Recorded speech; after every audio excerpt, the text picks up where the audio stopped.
یہ آپ کا خشک گرم مزاج ہے، اس میں بدی تسکین ہوتی ہے، یعنی کہ جگر سلو ہوتا ہے، وہ بہترین ورک نہیں کر رہا ہوتا، اور اعصابی طور پہ انسان کو تحلیل ہوتی ہے، یعنی کہ اعصاب حل ہو رہے ہوتے ہیں، یعنی کہ اعصابی پاوریں طاقتیں کمزور ہو رہی ہوتی ہیں۔ اب آپ کو 4 بار اگر یورین آ رہا ہے تو اس کا مطلب ہے ٹھنڈ آپ کو متاثر کرتی ہے۔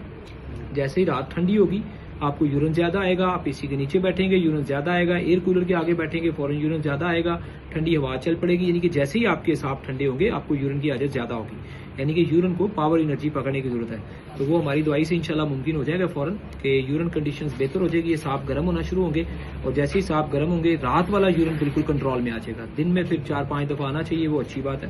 وہ آتا رہے گا۔ تو بھوک میں کمی آ گئی ہے، بھوک کی بھی کمی ہے اور نیند بھی بے سکون ہو گئی ہے، ہر وقت نا امیدی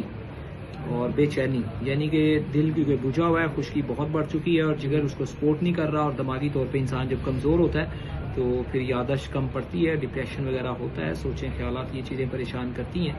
تو انشاءاللہ جیسے ہی معدہ اچھا ورک کرے گا، بڑی آنت اچھے سے صاف ہوگی، چھوٹی آنت میں اچھی سے غذا ہضم ہوگی، یعنی کہ جگر اور انتڑیوں کے نظام کو ہم ٹھیک کریں گے، معدے کی پاورز کو ٹھیک کریں گے، پھر اچھے وٹامنس باڈی میں غذا میں سے کشید ہوں گے نا، اپنا چھوٹی آنت میں کھانا ڈائجسٹ ہونے کے بعد جگر آپ کے جو وٹامنس ہیں وہ آگے باڈی کو فارورڈ کرے گا اور پیٹ کو اچھی طرح بڑی آنت کے ذریعے واش کرے گا، تو آپ کو کھایا پیا لگے گا، صحت بنے گی، مثال اچھی ہو جائے گی۔ تو بلڈ پریشر ہائی ہوا کبھی؟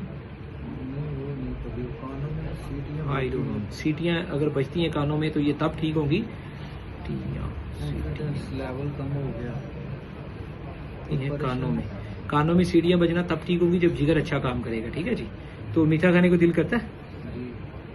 کبھی کبھی دل کرتا ہے، جب کبھی میٹھے کو دل کرے یا صبح ویسے بھی احتیاطاً خالی پیٹ بی پی اور شوگر دونوں چیک کروائیں، اگر شوگر لیول 100 سے کم آتا ہے تو پھر اس کا مطلب ہے شوگر لو ہوتی ہے، اس کو بھی ہم نے بڑی توجہ اس پہ کرنی ہے۔